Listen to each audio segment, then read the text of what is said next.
Halo teman-teman, perkenalkan, saya Nabila Sofa Salsabila. Di sini saya akan menjelaskan materi fisika kelas 11 tentang gelombang bunyi.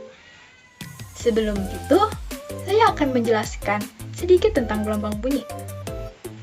Nah, gelombang bunyi tergolong gelombang mekanik karena membutuhkan medium untuk merambat. Dan juga gelombang bunyi tergolong gelombang longitudinal karena gelombangnya searah dengan arah rambat. Nah, mengapa sih manusia dapat mendengar bunyi? Ini dikarenakan beberapa alasannya. Yang pertama, adanya sumber bunyi. Kemudian karena adanya medium rambat bunyi. Dan bunyi tergolong audiosonik. Selanjutnya, ini adalah klasifikasi gelombang bunyi berdasarkan frekuensinya. Yang pertama ada infrasonik, bunyi dengan frekuensi kurang dari 20 Hz. Bunyi ini dapat didengar oleh hewan seperti jangkrik, laba-laba, gajah, anjing, dan lumba-lumba. 2. Audiosonik, bunyi dengan frekuensi 20 Hz sampai 20.000 Hz. Bunyi ini dapat didengar oleh manusia dan kebanyakan hewan lainnya. Yang ketiga, ultrasonik, bunyi dengan frekuensi lebih dari 20.000 Hz. Bunyi ini dapat didengar oleh hewan seperti kelelawar dan lumba-lumba.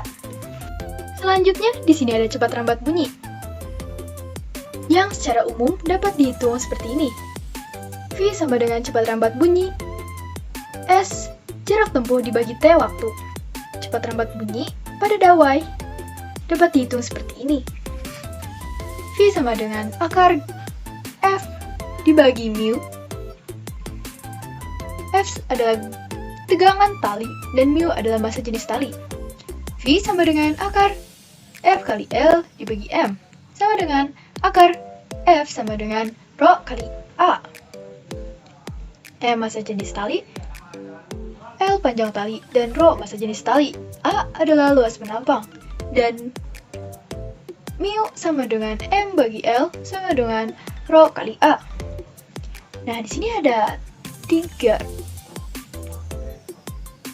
rumusan berdasarkan zatnya. Yang pertama adalah cepat rambat bunyi pada zat padat, yang dapat dirumuskan seperti ini. V sama dengan akar E dibagi Rho. E modus Young, satuannya Newton per M kuadrat, dan Rho adalah massa jenis benda. Di sini ada cepat rambat bunyi pada zat cair. V sama dengan akar dari B modulus bulk dibagi Rho massa jenis air. Yang terakhir, cepat rambat bunyi pada gas. V sama dengan akar Y kali R kali T dibagi mR. Y tetapan lab slice dan R sama dengan tetapan gas ideal. Satuannya Joule per mol. K. T adalah suhu mutlak dan mR adalah massa molekul relatif. Nah, ini merupakan contoh soal cepat rambat bunyi. Kita menggunakan rumus cepat rambat bunyi pada zat cair. Nah, Rho air tentunya 1000 kg per meter kubik atau 1 kali 10 pangkat 3. Pertanyaannya, jika modulus limbah untuk air adalah 1 kali 10 pangkat 9 Newton per M kuadrat, berapa laju gelombang kompresi di dalam air tersebut? Kita bisa menggunakan rumus seperti ini. V sama dengan akar B dibagi Rho sama dengan, kita masukkan saja, ini merupakan B-nya,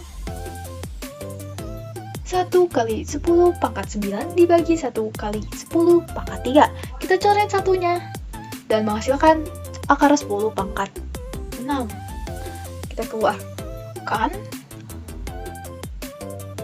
3 nolnya dan hasilnya akan 10 pangkat 3 meter per second, atau dapat ditulis 1000 meter per second. Selanjutnya kita beralih ke frekuensi bunyi. Di frekuensi bunyi terdapat resonansi, merupakan bergetarnya suatu benda karena adanya benda lain yang bergetar akibat kesamaan frekuensi. Frekuensi nada dapat dihasilkan dengan menggunakan dawai atau pipa organa. Frekuensi nada dasar, simbolnya F1, dawai, yang terikat kedua ujungnya menurut hukum Mersenne dapat dihitung seperti ini. F0 sama dengan 1 dibagi 2 kali L kali akar F bagi Pi kali A. Nah, selanjutnya ada frekuensi nada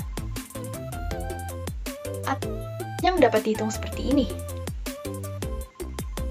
Untuk F1 F2 dapat dihitung seperti ini. Fn sama dengan N tambah 1 dibagi 2 kali L kali akar F bagi Pi kali A. Atau Fn sama dengan kurung buka N tambah 1 kurung tutup kali Fo. Perbandingannya F0 banding F1 banding F2 sama dengan 1 banding 2 banding 3. Untuk jumlah simpul tiap frekuensi nada adalah N tambah 2 dan jumlah perut setiap frekuensi nada adalah N tambah 1. Nah, selanjutnya ada pipa organa. Pipa organa adalah suatu kolom udara yang memiliki lubang di tepi kolom dan menimbulkan gelombang stasioner. Nah, pipa organa terbuka memiliki ujung yang berhubungan dengan udara luar. Contohnya, fluid dan recorder. Frekuensi nada dasar dilambangkan dengan F0, pipa organa terbuka, yang bentuknya seperti ini. F0 sama dengan V dibagi 2 kali L. Panjang pipa organa terbuka pada tiap nada dapat dihitung seperti ini. L sama dengan N tambah 1 dibagi 2 kali lambda. Nah, ini selanjutnya. Pipa organa tertutup yang memiliki ujung tidak berhubungan dengan udara luar. Contohnya, klarinet. Frekuensi nada dasar pipa organa tertutup dapat dirumuskan seperti ini. F0 sama dengan V dibagi 4 kali L. Panjang pipa organa tertutup pada tiap nada dapat dihitung dengan rumus L sama dengan 2 kali N tambah 1 dibagi 4 kali lambda. Nah, tinggi nada ditentukan oleh frekuensi, sedangkan kuat nada ditentukan oleh amplitudo. Selanjutnya, di sini ada frekuensi nada atas. Berbeda dari sebelumnya. Perbedaannya adalah di perbandingannya dan untuk rumus perhitungannya. Di sini Fn sama dengan kurung buka 2 kali N tambah 1 kurung tutup dikali V dibagi 4 kali L. Atau Fn sama dengan kurung buka 2 kali N tambah 1 kurung tutup kali F0. Untuk perbandingannya, F0 banding F1 banding F2 sama dengan 1 banding 3 banding 5. Jumlah simpul pada perut tiap frekuensi nada adalah N tambah 1. Untuk contoh soal frekuensi bunyi, dapat dilihat seperti ini. Sepotong dawa yang panjang 80 cm dan masanya 16 gram dijepit kedua ujung dan terentang tegang dengan tegangan 800 Newton. Frekuensi nada atas kesatuan yang dihasilkan adalah dapat menggunakan rumus yang pertama, yang V dibagi 2 kali L. Di rumus turunannya 1 dibagi L dikali akar dari F kali L dibagi M. Maka L bisa dicoret seperti ini dan memiliki rumus seperti ini. V sama dengan akar F kali L dibagi M. Kita masukkan saja karena sudah diketahui L-nya 80 cm, masanya 16 gram, frekuensinya 800.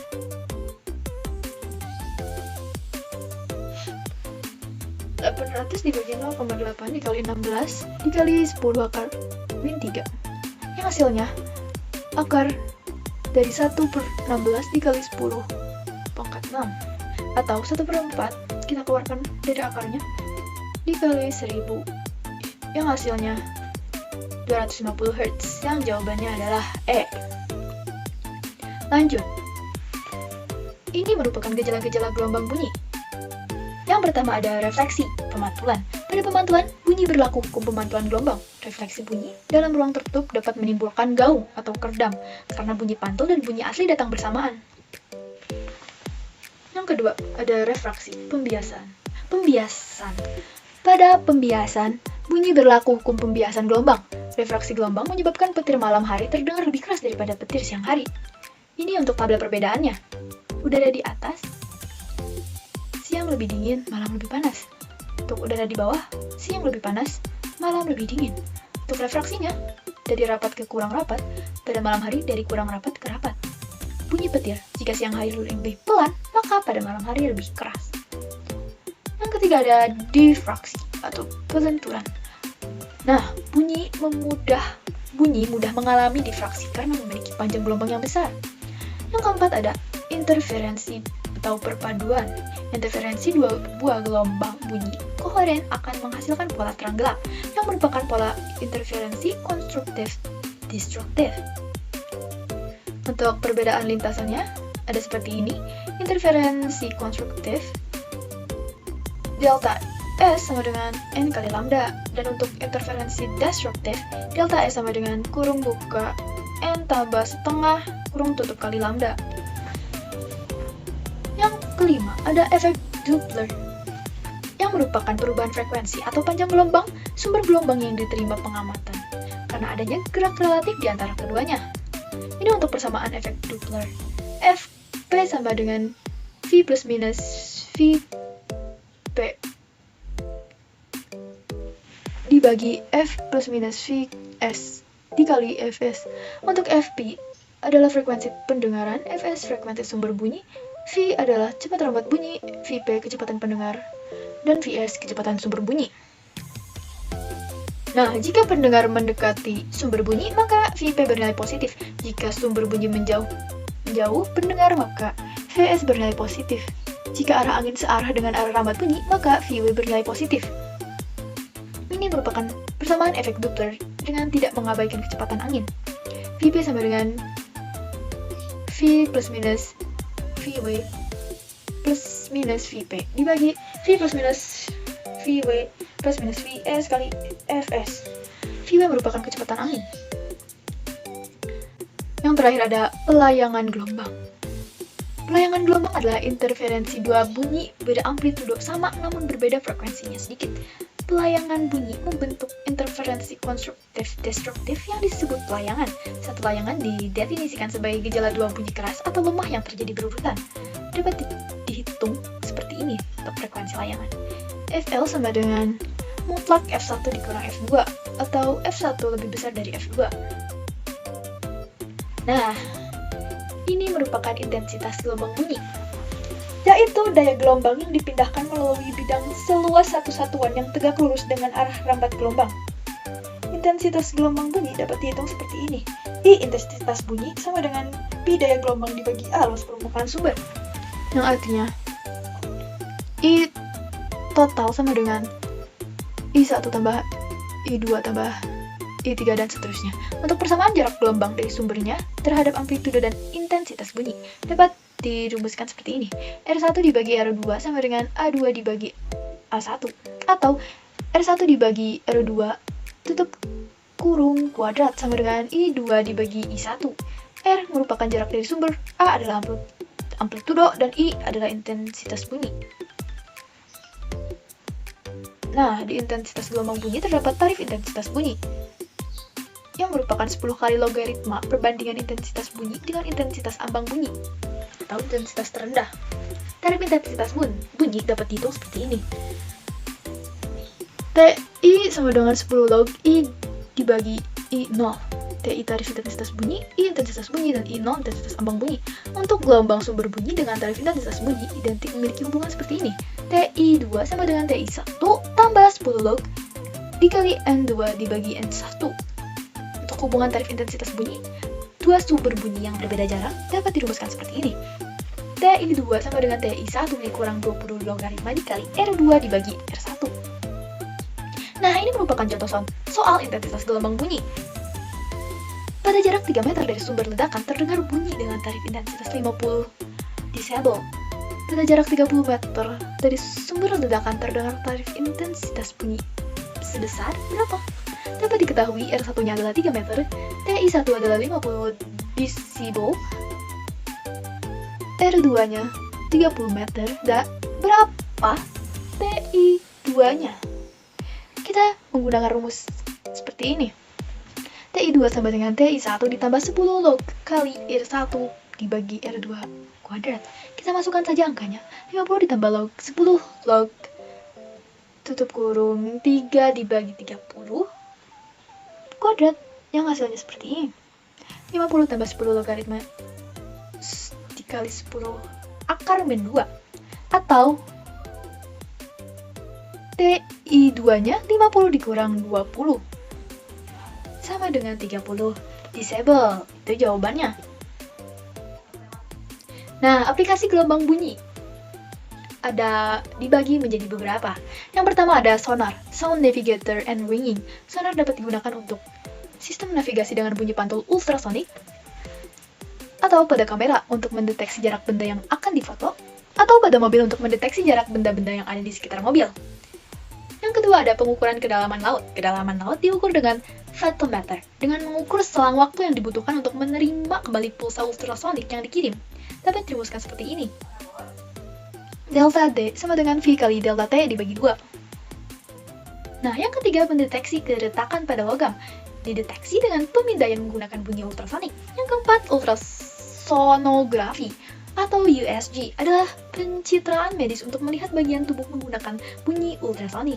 Kelebihannya, lebih aman daripada X-ray atau MRI dan CT scan. Dan dapat melakukan pencitraan 3D organ-organ dalam tubuh dan juga dapat mendeteksi perbedaan sel dan jaringan normal dengan abnormal. Yang kelima ada pelayangan gelombang. Interferensi dua bunyi beramplitudo sama namun berbeda frekuensi sedikit. Yang artinya, pelayangan bunyi membentuk interferensi konstruktif-destruktif yang disebut layangan. Satu layangan didefinisikan sebagai gejala dua bunyi keras atau lemah yang terjadi berurutan. Yang keenam, mengukur kelajuan darah. Kelajuan darah dapat diukur dengan menggunakan efek Doppler. Bunyi ultrasonik diarahkan menuju pembuluh nadi dan pergerakan gelombang bunyi tersebut mengikuti kelajuan arah aliran darah. Mungkin cukup sekian untuk materi gelombang bunyi. Saya Nabila Salsabila, pamit undur diri.